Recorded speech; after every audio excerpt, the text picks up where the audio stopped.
socorre a ti mesmo. Mateus capítulo 9, versículo 35. Pregando o evangelho do reino e curando todas as enfermidades. Eu vou ler.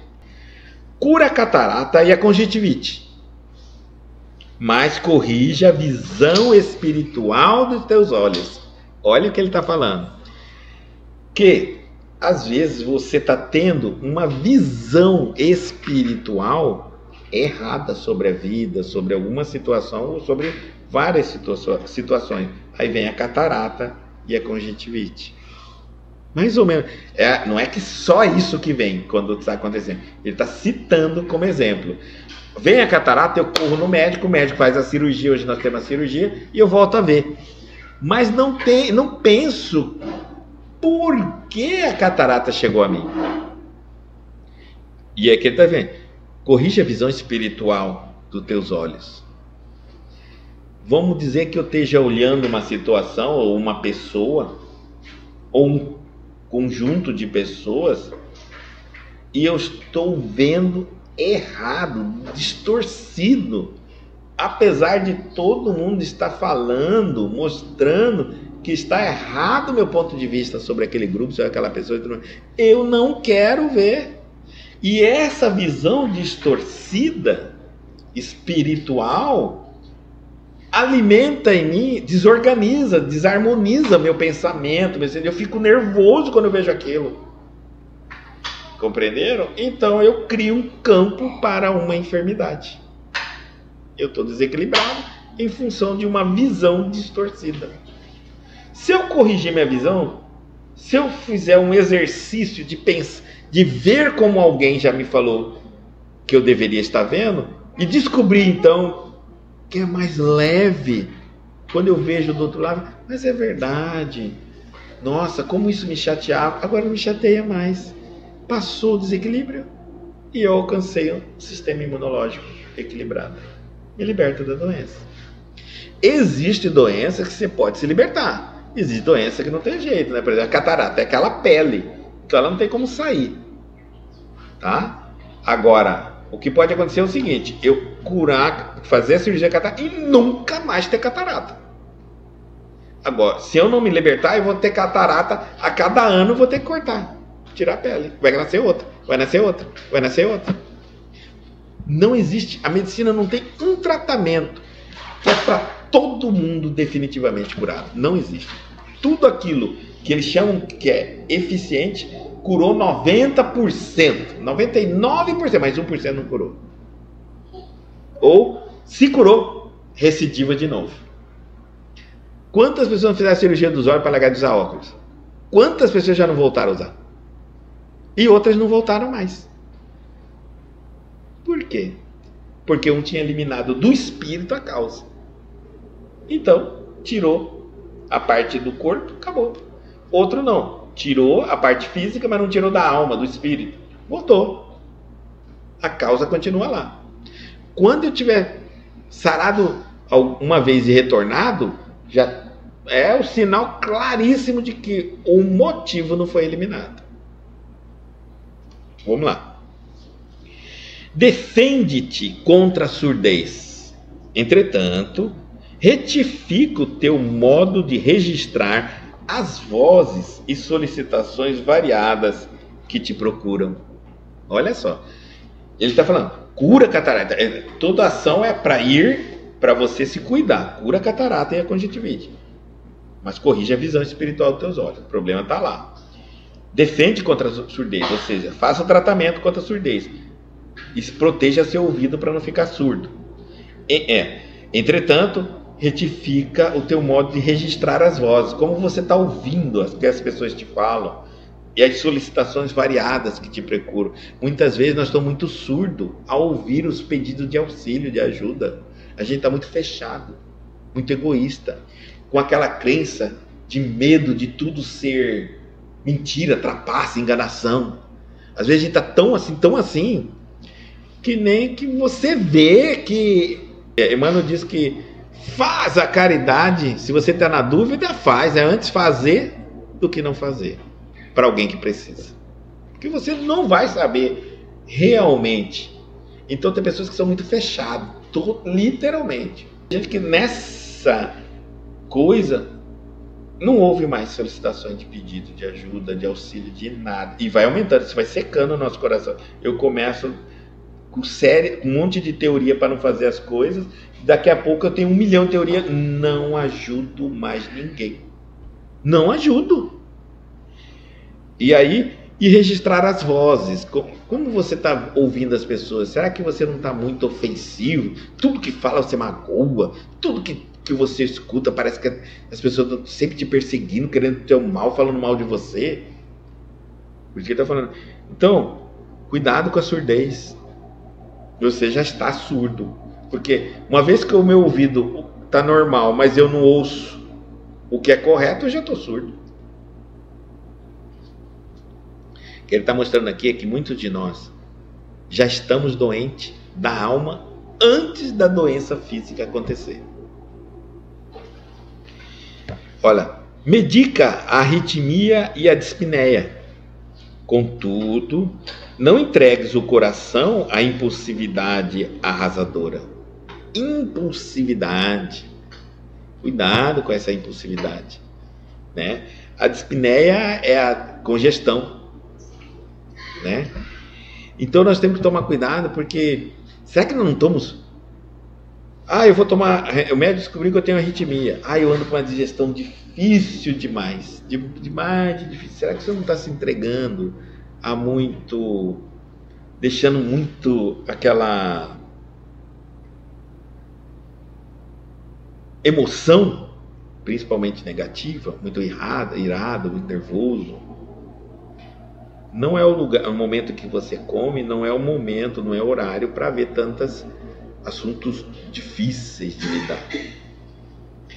Às vezes você tem uma pecinha rara em casa, que na hora que você vai comer, tem que chamar atenção, tem que cutucar, tem que educar, e às vezes você pode ficar nervoso, e isso pode estar atrapalhando sua digestão. Aí vem a dispneia. Combate a neurastenia e o esgotamento. No entanto, cuida de reajustar as emoções e tendências. Cuidar com suas emoções. Às vezes você deixa suas emoções muito aflorado. E é muito 0 a 100, 100. De 0 a 100, você está calmo para ficar nervoso, para ficar choroso, para ficar melindroso, para ficar medroso. É rápido, é tudo assim, não tem o meio termo, né? É tudo ou nada. Então ele está falando, cuidado, tá? Da esgotamento, cansaço, da neurastenia. Cuidado, se você não vai ficar meio que neurótico. Persegue a gastralgia, mas educa teus apetites à mesa.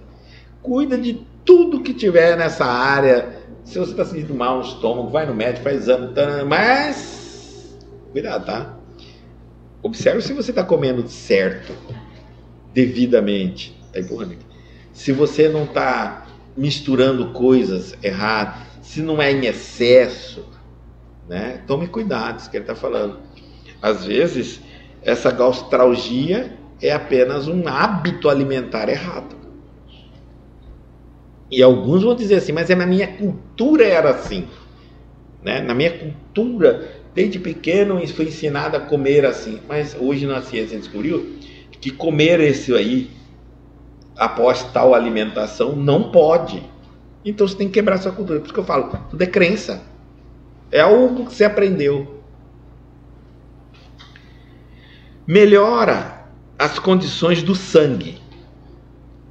Aí tem um monte da melhoria, porque o sangue é onde está todo o sistema de defesa nosso, imunológico, a oxigenação nossa, tudo está no sangue. Todavia, não sobrecarregues com resíduos de prazeres inferiores. Como que eu vou sobrecarregar meu sangue com prazeres de resíduos interiores? Álcool, cigarro, tudo vai para o sangue. Droga, tudo vai para o sangue. Coca-Cola, refrigerante, tudo vai para o sangue. Será que eu estou me alimentando porque tudo vai para o sangue? Será que está legal isso? Tem sucos, bebidas que são muito corantes. que quando você toma, se você chega a urinar, literalmente a coloração modificada, porque o rim filtra do sangue, então vai para o sangue toda aquela carga de conservante, corante, e o rim vai trabalhar 10 vezes mais para filtrar aquilo ali. Então, cuidado, tá?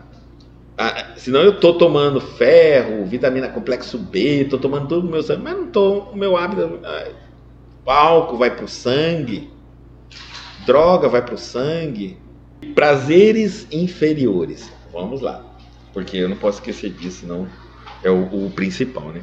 Então melhora as condições do sangue, todavia não o sobrecarregues com os resíduos de prazeres inferiores. Observe. Por que é resíduos de prazer inferior e não resíduos de alimentação inferior? E ele falou resíduos de prazer inferior. Porque a nossa alimentação vem da maneira como nós pensamos em viver a nossa vida. Por exemplo, nós comemos mais por prazer do que pela qualidade do alimento. Por isso que aquele alimento errado vem de um prazer que eu sinto ao me alimentar dele. É um prazer material inferior.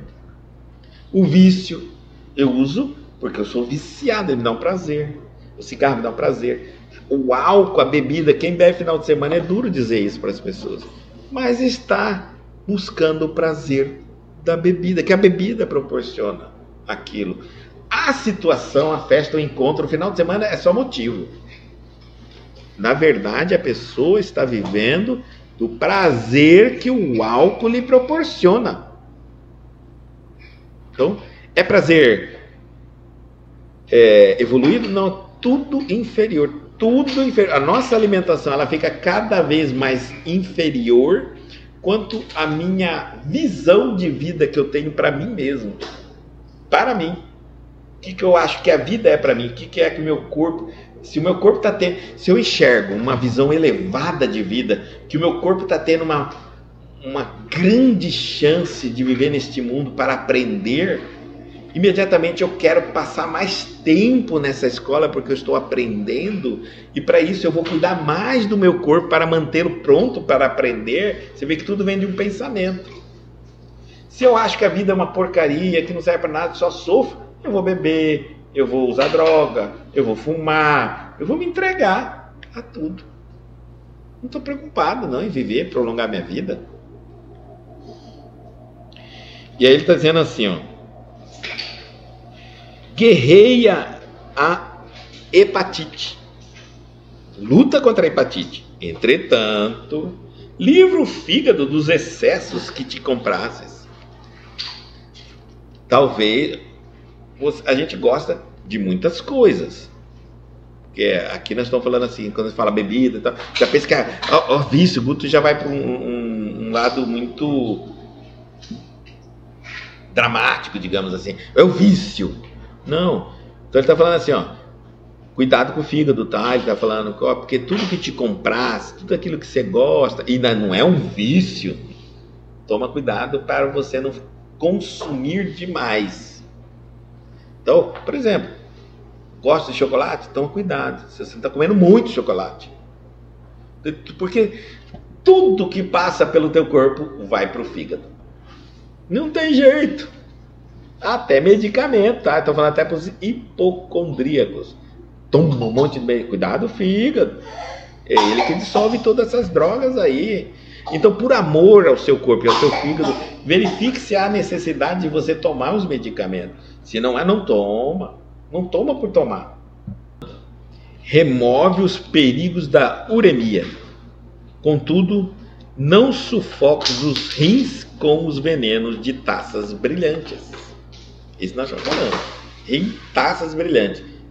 Tudo que tem álcool. Tudo que tem álcool. Até bombom alcoólico. Desloca o reumatismo dos membros. Reparando, porém, o que fazes com os teus pés, braços Irmão, às vezes você começa a dar as dores, né? Nas articulações, de todo o corpo, dos teus membros. E aí ele fala, olha, trata, né? Trata, tranquilo, né? Não vai deixar de tratar. Mas o que você está fazendo com eles? O que você está fazendo? Eu garanto que quando você pergunta assim, mas o que você está fazendo com os membros seus? A pessoa te responde assim, na lata. Nada, Guto. E eu digo, tá vendo? É isso, fazer nada. Para que você quer? Corpo saudável para fazer nada? Dá mais trabalho.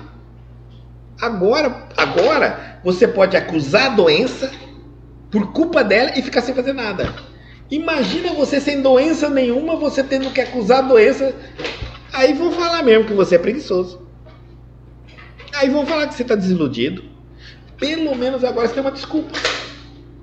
Porque o corpo não está te atendendo. Veja, você começou a parar de fazer as coisas.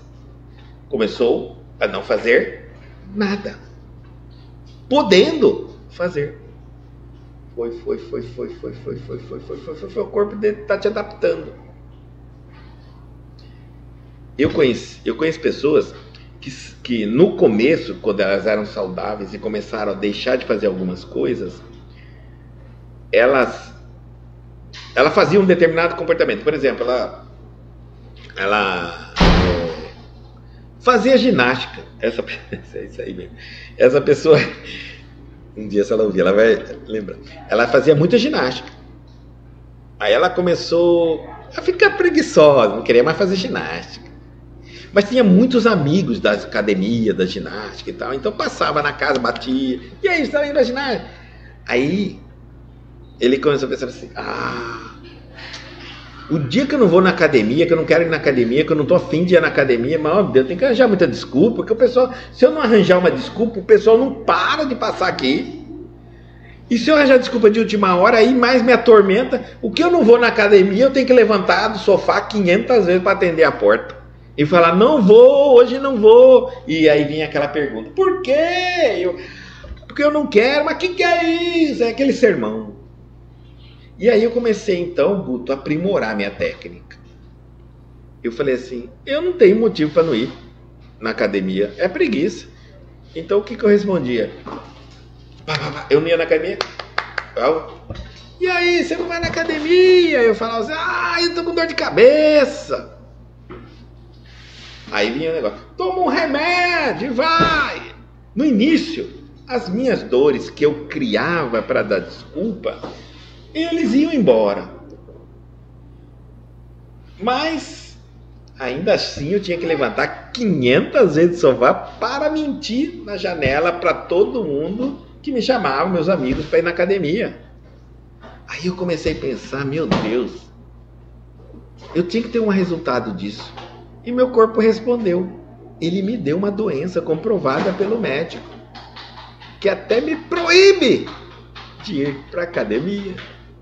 Hoje eu sou feliz, porque eu não vou mais na academia. E ninguém bate mais em casa, porque todo mundo sabe que meu médico proibiu de ir na academia, porque eu adquiri uma doença. Estão vendo como a doença nos ajuda também? Ela se adapta ao ritmo de vida nosso. Inconscientemente, eu pedi a doença para me libertar do desconforto da cobrança. Quantas pessoas, olha, as mulheres morrem de câncer para não separar, não carregar estigma da separação. Então elas começam, sofrem, mas quando ela morre, todo mundo diz, na hora do caixão, era perfeito, é um anjo que morreu naquele caixão. Mas esse anjo sofreu na mão de todo mundo.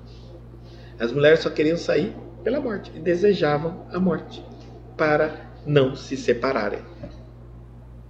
Ixi, tem um monte. Então tudo vem para nos socorrer. Tudo vem para buscar um equilíbrio, atender a nossa necessidade. Então, se eu estiver vivendo uma situação que eu consigo me livrar com aquele determinado sintoma de uma situação, eu pedi. Por exemplo, ele queria parar de ir na academia, mas tinha muitos amigos que iam na academia e eu chamar ele para ele não faltar na academia. Então, a doença livrou ele da academia? Desconfia, tá? Desconfia, você pediu a doença. Ela chegou certinha para você, não é estranho? A doença chegar certinho para você, acomoda, você não é mais chamado de preguiçoso, você é chamado de doente. Não é isso? Cuidado com essas doenças, tá bom? Tudo nós temos que analisar por quê. Sana os desacertos cerebrais que te ameaçam. Depressão, Alzheimer, epilepsia, os problemas cerebrais. Sana esse desafio. Sana. Elimina. Faça o máximo. Não sabe se vai curar. Elimina. Todavia, aprende a guardar a mente no idealismo superior e nos atos nobres. Eu vou falar a verdade para você. Depressão tem cura? Tem. Se eu falar agora aí, vocês vão querer me matar. Tem cura. Depressão invalida uma pessoa? Não, se ela não quiser. Ela pode levar uma pessoa até o suicídio, sim. Ela pode acabar com a vida da pessoa. Acabar. Por quê? Porque a pessoa insiste em manter a cabeça dela sem idealismo, sem proposta de vida, sendo sempre a auto-vitimização. Ah, mas isso é uma falta de uma substância. A falta de substância no cérebro dá a ela uma dificuldade de encontrar uma estabilização de humor. Isso é claro. Humor, ela pode alternar uma rompidão de raiva, de tristeza, de nervoso, mas não mantém um quadro desse equilíbrio de humor. Passa. Se ela tiver na cabeça dela um ideal, um motivo para viver, um motivo para ela sarar, um motivo para ela estar nesta vida e lutar, depressão nenhuma derrota essa pessoa. E com o avanço da nossa ciência, qualquer medicamento tira ela da depressão. Estou falando assim mais ou menos exagerado, né? Tira ela da depressão. Agora, com todo o avanço da nossa ciência, se a pessoa quer ficar num problema, quer ficar num buraco, quer ficar se autodestruindo, pensamentos negativos, você pode levar a melhor ciência deste mundo, não vai sair daquilo, não vai, não consegue sair daquilo. Então, ela quer se curar? Eu quero se curar dos desacertos cerebrais? Quero sair da depressão? Quero. O mal de Alzheimer, olha, o Alzheimer, a pessoa... Por que a pessoa começa a ter o Alzheimer? E é uma coisa interessante no Alzheimer. Você fica preso no passado. Você consegue contar a história de tudo que aconteceu lá no passado, mas não consegue lembrar do nascimento do seu filho, coisas mais novas. E cada vez isso vai ficando mais. E vai ficando mais lá no passado até perder tudo. Até perder tudo. Mas a primeira coisa, você vai desligando do agora. O Alzheimer de frente para trás. Por exemplo, do agora para o passado. Você vai esquecendo. E por quê? Porque você é uma pessoa que vive o passado. Tanto.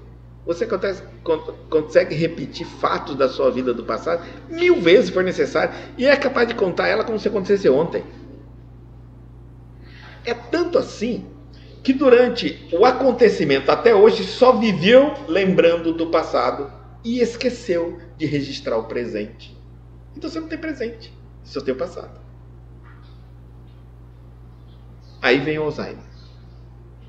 Aí vocês estão percebendo que Emmanuel está dizendo, a doença, o comportamento precede a doença, há um comportamento do espírito insistente. A doença vem como sintoma. Existem outros fatores, né, que pode também desencadear comportamentos, que pode desencadear sim o Alzheimer, pode. Mas os mais comuns são os apegos exagerados a acontecimentos que traumatizam, que não só traumatizam, mas que a pessoa vive aquele trauma o tempo todo. Tá? Isso acaba tirando dela, porque a mente não pode estar em dois momentos ao mesmo tempo. Ou eu estou agora, por exemplo, cantando um parabéns para o meu filho que está fazendo aniversário, ou eu estou lembrando da tristeza de um acontecimento e não vi o parabéns cantado.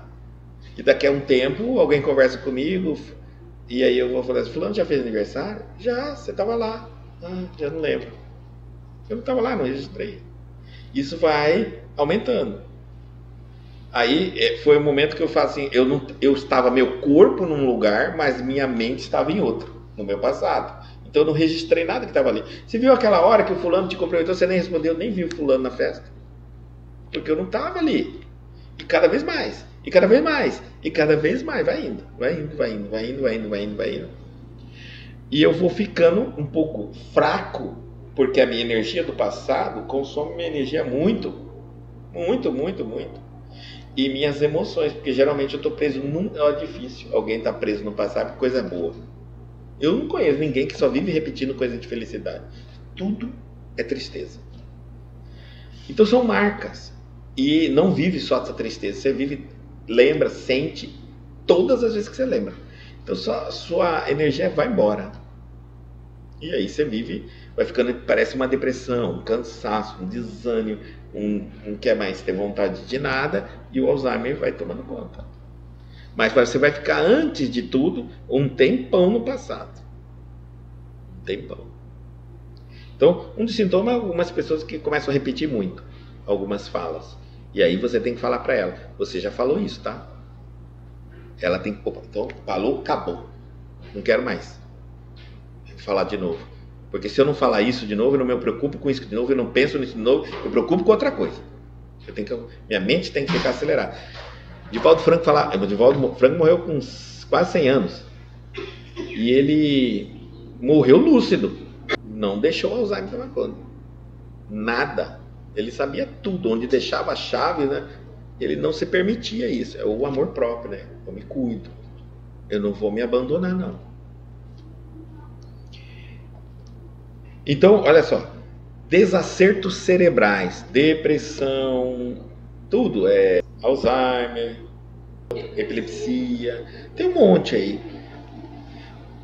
Primeira coisa para o doente: você precisa de um idealismo na vida. Você precisa de um ideal. Não adianta tomar passe, não adianta fazer nada na sua vida. E frequentar religião, não. Você não tem o idealismo, então não tem jeito. Porque você tem que ter um motivo para acordar. Você tem um motivo para viver. Você tem que amar a vida, você tem que gostar da vida. Você tem que ter isso, você tem que ocupar sua cabeça com coisas boas. Porque existe uma deficiência de enzimas cerebrais aí que está alternando seu humor. Alternando teu humor, mas a enzima não lhe projeta pensamento, acredite nisso. Não, você não está triste porque a enzima está faltando, está demais. Não. Você está triste porque você pega essa sensação de tristeza e põe um monte de pensamento triste. E fica naquele pensamento triste, se auto-vitimizando. Às vezes a substância cerebral já mudou, já está ótimo de novo, mas você continua triste, alimentando ela, a auto-vitimização. Porque existe uma coisa que é assim, a depressão, ela alterna o seu humor, mas ela não injeta pensamento, não injeta emoção, ela deixa você meio apático. Pronto. E aí nós colocamos o que queremos, a dose necessária. Por isso que a depressão para um é tristeza, a depressão para outro é raiva, fica nervoso, explosivo, briga com todo mundo. Tá certo? A depressão também altera o humor, joga uma pessoa para ficar alegre. Consagra-te a própria cura, quer dizer, consagra ela admita ela, reverencie a sua cura, mas não esqueça, a pregação do reino divino aos teus órgãos. Isso aqui nós também já ensinamos bastante. Se quiser ligar lá o ar, já era até bom para ligar o ar. Tá bom. Então ele fala, consagra-te a própria cura. Não esqueças a pregação do reino divino aos teus órgãos. Prega, ensina seus órgãos, suas células, teu corpo. É uma vida, é um universo. São bactérias, são vírus, são células. Tudo ali é vivo. É vivo. Eles, aqui, ó, eles são vivos e educáveis. Ele está falando para você ensinar seu corpo. Sem que teu pensamento se purifique, sem que a tua vontade comande o barco do organismo para o bem, a intervenção de remédios humanos não passará de medida em trânsito para inutilidade. Positivos em relação à doença e à sua vida com a doença. Por exemplo, vamos supor que eu acordei e aí a minha doença me deu uma certa tontura. Eu tenho uma doença que pode me dar uma tontura na hora que eu acordo, vou levantar da cama e fico tonto. E aí então na hora que eu fico tento, eu fico ali pensando assim, opa, estou sentindo um pouco de tonto. Então, ali melhorou a tontura e eu falo assim, bom, eu acordei, se eu estou vivo, a tontura passou, o que eu tinha para fazer mesmo? Eu vou fazer. Não é uma tontura que me para, não. Entendeu? Não se entrega a doença. Se tinha tontura, eu vou deitar, esperando outra tontura vir. Não, eu não quero. Eu não quero que a tontura me atrapalhe a vida. Então, se a tontura vai vir ou não, vai depender da doença. Mas que você está decidido não abandonar a vida por causa da tontura, não, já está decidido. Então você já está dando uma ordem para o seu corpo. Não é isso que vai te parar. Tá certo? Você está dando literalmente isso. E que você, a tontura, você vai aceitá-la. Porque quando a tontura vem, você não quer ficar revoltado também. Por que essa tontura? O que é isso? Meu Deus do céu, eu não aguento mais. Não. A tontura veio. Calma.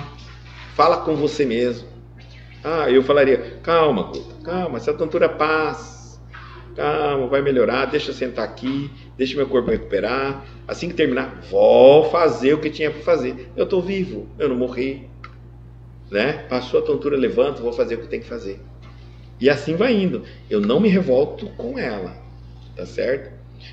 E aí, eu não faço qualquer coisa para ela passar. Eu faço qualquer coisa no sentido da minha reforma. Eu vou buscar o que está acontecendo, que eu estou tendo essa tontura, o que eu comi ontem, quais as emoções eu estou... Eu fico muito preso à comida. Um diagnóstico, uma maneira muito fácil de eu fazer diagnóstico da minha vida é hábito alimentar, o que eu estou comendo, as emoções que eu estou sentindo, os pensamentos que eu estou vivenciando, como eu estou em atitude, eu estou ansioso em comportamento, estou de certa forma meio que alterado no meu comportamento, ou eu estou normal? Então, porque isso se diz respeito a mim. E, consequentemente, é o meu mundo que eu sou. Eu encontro, às vezes, uma comida alterou algo no meu organismo que eu estou propício devido a uma emoção que eu carrego. Então, qualquer coisa que eu como já ataca. Né? Então, começo muito... É aquela velha história, né, gente? Eu vou falar uma coisa aqui que é muito interessante. Nós, no Ocidente, nós aprendemos a não observar o que comemos. A gente nem lembra o que comeu na hora do almoço, nem a quantidade que come. A não observar nossas emoções durante o dia, que a gente nem presta atenção no que a gente está sentindo. Não observar nossos pensamentos durante o dia, a gente nem está aí. A gente às vezes passou o dia inteiro pensando em coisas ruins e nem sabe que pensou coisas ruins. E, enfim, esses maus hábitos, a fazer coisas, hábitos errados. Às vezes a gente está sentando errado, está fazendo força de maneira errada, está faltando consciência corporal. andando, trompando nas coisas, não estão nem olhando para onde a gente anda e tropeça, quebra o pé, por não estar prestando atenção. Simples, né? Porque nós estamos fora de nós. E por isso que é tão difícil, quando a gente adquire alguma doença, alguma enfermidade, algum problema, a gente acha tão difícil nos observar para encontrar o motivo disso. Porque às vezes eu estou anos fora de casa, fora do meu coração, sem observar meus pensamentos, meu coração, muito longe. E voltar vai ter que ser um hábito. Vai ter que ser um hábito. Quando eu não consigo voltar nesse sentido, eu busco então metas. Eu acordo e faço a minha oração. Nessa oração não é pedindo nada a Deus, mas essa oração é eu apenas transmitindo o comando, como eu quero o meu dia. Eu estou determinando para o meu corpo. Hoje eu quero um dia tranquilo. Hoje eu não vou mais brigar com fulano. Ele vai provocar, mas eu não mando em ninguém, mando em mim. Hoje eu não vou brigar. Hoje eu não quero pegar meu pensamento na política, por isso está me desequilibrando. Hoje eu não quero isso, não quero aquilo. Hoje eu não vou fazer. Hoje o que eu vou fazer? Hoje eu vou fazer isso. Eu quero encontrar alegria naquilo. Eu vou determinando, dando ordens a mim, como será o meu dia. Dessa maneira, eu estou já mudando, alterando meus padrões de comportamento, fazendo minha reforma íntima.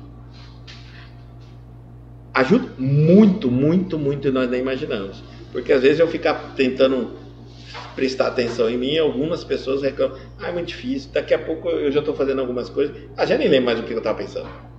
Então determina, tá? Assim, você vai se liberando conscientemente daquilo que te faz mal, daquilo pelo menos que você acha que te faz mal, e vai sobrar um dia cumprindo suas próprias metas de paz, de equilíbrio, de harmonia. É a melhor oração que tem. Ore por você. Então ele está dizendo assim, ó, que se teu pensamento, sem que teu pensamento purifique, sem que sua tua vontade comande o barco do organismo, o organismo é um barco, mas célula, para o bem, a intervenção dos remédios humanos não passará da medida em trânsito para a inutilidade. Ele até vai sarar o sintoma, mas volta. Doenças que têm quadros recidivos, preste atenção o que está acontecendo. Você entrou no tratamento, melhorou, começou a melhorar, de repente voltou a piorar. O que aconteceu? Estava indo, não estava? O que aconteceu de voltar? O que causa está mais forte do que o remédio ou a ação. Vamos dizer assim,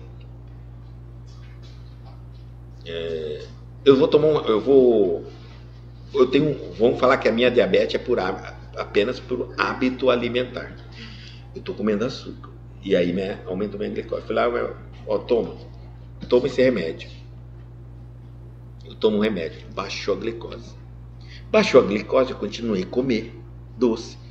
Daqui a pouco o remédio não foi. Então, no início, eu comia o doce, tomava o remédio, eu ficava bem, comia doce. Depois o remédio parou de fazer efeito, porque eu não parei de comer doce, o organismo superou, acostumou com o medicamento, e agora o medicamento não presta mais. Entendeu? Por quê? Aí o médico fala, você não parou de comer o doce. Por exemplo. Né? Então é isso. Eu tenho que estar muito consciente. Mais uma tarefa para vocês. Faça essa oração da manhã. Determina como será o seu dia. Suas emoções, seus pensamentos. Com o tempo você vai conseguir avaliar, por exemplo, amanhã, vamos supor que sou apegado à política. Amanhã é o julgamento do Bolsonaro. Então eu falo assim, amanhã eu vou ser menos. Quando eu acordar, hoje eu não quero pensar em política. Não vai olhar o seu celular para ver o julgamento do Bolsonaro, porque esse desequilíbrio. Amanhã vai vir uma visita em casa e essa pessoa me irrita demais. Amanhã virá essa pessoa e eu vou tratá-la com respeito. Hoje é o dia que essa pessoa vem aqui, vou iluminar ela com o meu pensamento, aceitar no meu coração, evitar. Enfim, eu estou tomando atitudes para mim, não para ela. Eu não quero mais me desequilibrar, eu não quero perder minha cabeça, eu não quero Eu não quero mais provocar doenças no meu corpo. Eu quero estabilizar, equilibrar e combater as enfermidades. Mas não nesse sentido de combater como uma coisa que eu não desejo, porque você tem que entender que elas são, graças a elas é que você está adquirindo esse padrão de pensamentos. Então, olha, por amor a mim, ao meu corpo, a uma saúde que eu tenho, eu não quero a enfermidade. Mas, se a enfermidade for necessária, por exemplo, consequência de outras existências, né? Expiação, não tem jeito, tá?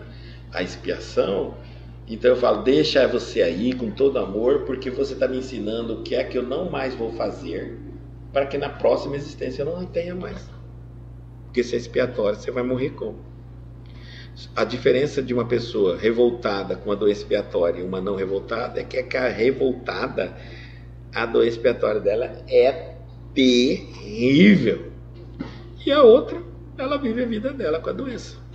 Tudo, ela faz de tudo. Tá certo?